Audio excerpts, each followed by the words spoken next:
আল্লাহ আপনি তো রব্বুল আলামিন, আপনি আবার খিলা বেমার হইবা আর আপনারে আমরা দেখবো খিলা,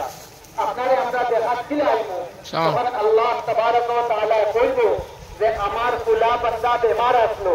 তুমি তার কাছে গেলাই না খানে, তুমি যা তারে দেখলাই না খানে, তুমি যদি যাইতাই তারে মায়া করতাই, তারে সান্ত্বনা দিতাই, তাহলে মেমোরি লাস্ট মেমোরি লগে বিছনাত তুমি আল্লাহ, আমি আল্লাহ তাবারক ওয়া তাআলার চাইলাম। তো আমি আলাউদ্দিন ভাইরে কইছিলাম, ভাই তুমি হসপিটাল চাকরি করাই, বিমার আজার পরিশান মানুষ সকল হসপিটাল আইবা, যে সময় আইবা তুমি তারার লগে বালা ব্যবহার করিও, তুমি তারারে মায়া করিও, যদি তারারে মায়া করো, তারারে বালা ব্যবহার করো,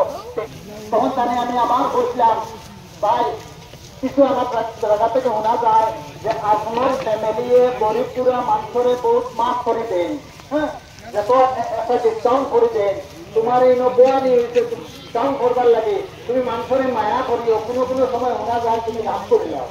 তখন তাই আমার কইসলা, আমি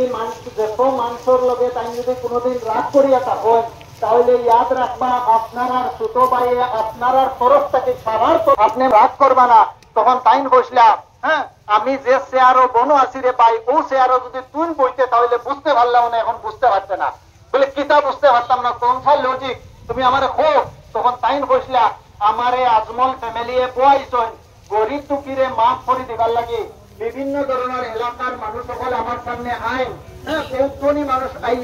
আর বহুত মানুষ আইন যেটা ধনী না গরিব আমি জানি না। তখন আমি দৌড়ের লোকে থোড়া রাগ করি, আমার মতলব হইল গিয়া ওখান যে যদি ধনী মানুষ হইয়া থাকে বুড়ি আঙ্গুল দেখাই আমার যাইব গিয়া, আর গরিব মানুষ হিসাবে হইলে তারে মাফ করা লাগে, আমি মাফ করে দিলাম। গতিকে আমার মোহতারাম বুজুর্গ হল তাই কোনদিনও হ্যাঁ এক বিপদ পড়িয়া এক গরিবরে তার গরিবর হক দিবাইবার লাগিয়া আর এক মালদারে বাঁচাইবার লাগিয়া না জায়েজ পয়সা থেকে বাঁচাইবার লাগিয়া তাই শরীরের লাগে যদি কোনোদিন কোনো